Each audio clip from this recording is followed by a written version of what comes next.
Hello everybody and welcome back to the Fortress of Solitude. Today we're going to be checking out Wonder Woman issue 11 by Tom King, Tony S. Daniel and J. David Ramos. Wonder Woman's role in Absolute Power is revealed as Tom King reveals her point of view of the opening issue of Absolute Power, as Diana and her friend's card game at the Watergate Hotel in Washington is rudely interrupted by an Amazo, one who constantly quotes Charles Dickens, something which I feel is a very Tom King to do, but it also meshes really nicely with what we've seen of Task Force 7 so far and how each of the Amazos has their own little quirks. Now that's all well and good, gives these villains much needed character, since they could have just been faceless robots who take the Justice League's powers, gives them a little bit more depth. The problem I have here is that this Amazo just never shuts up. It's just constant Dickens quotes over and over, to the point where it just gets so much, and it also makes me think that maybe King thinks he's being smart by having a villain be,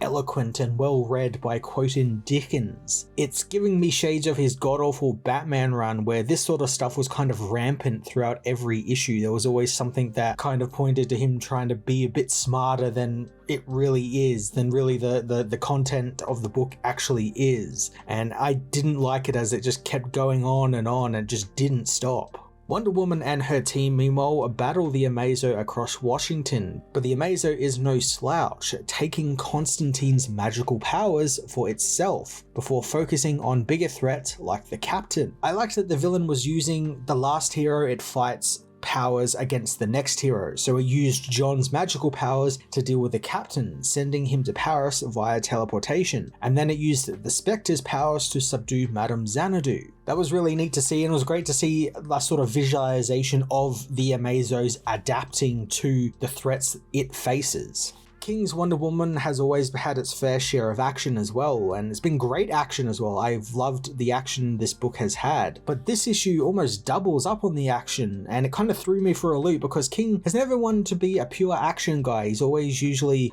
cutting back to, characters talking in offices or, some sort of political thriller stuff. It's never been fully action, whereas this issue was. Not that I'm complaining, since it's great and it gives Tony S. Daniel a chance to stretch his legs, and I really liked seeing Tony Daniel again. I think it's been a while since I've actually seen him do interior arts. I know he has been doing it, but it's been on books that I have not read, so picking this up and seeing him as the artist kind of surprised me that he wasn't just doing the cover art, but actually the full interior art, and it looks fantastic, especially with J. David Ramos's colors over it. The Amazo's attack is relentless, adding to the chaos of the situation Wonder Woman and her group find herself in, and I like that the book has a rampant pace. It just never slows down once that Amazo shows up in page 3. As Diana's team is slowly picked apart, Detective Chimp begins to piece together what this thing is, and saying things that he knows are familiar but he can't quite place it. And I do find it funny that Detective Chimp is one of the world's best detectives, and somehow I was able to place that this Amazo is talking about Dickens quotes before even he was.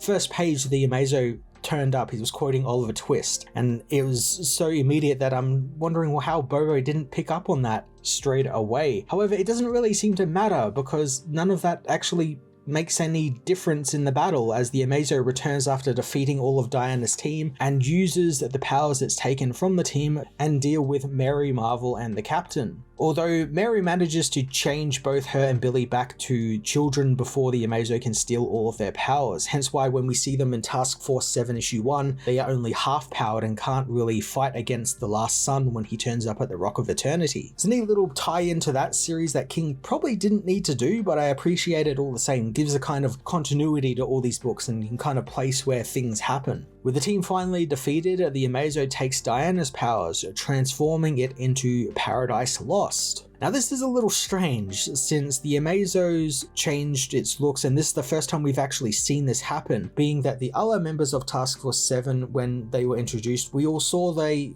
had their costumes already. They all had their, Last Sun looked like Last Sun, Depth Charge looked like Depth Charge. All these characters looked exactly how they were meant to, because that's the whole idea of it. They were being built as Justice League members, as replacements to the Justice League. And this doesn't make a lick of sense to me why it would suddenly change into Diana. I get the whole idea of visualizing it taking Diana's powers, but it just doesn't make any sense with what's been set up already. What else doesn't make much sense is what happens next, as Detective Chimp jumps on Paradise Lost and begins screaming binary at it in some, I guess, strange bid to overload its systems or something. It's never really made clear what this is for, because Bobo just does this. You know, the page before, he gets electrocuted and then suddenly he's jumping on this robot and like attacking it and screaming binary at it. It's really weird. And then the book ends, but then we don't get to understand what that was exactly about. It's very strange. Tom King's first Absolute Power tie-in was a very weird one. It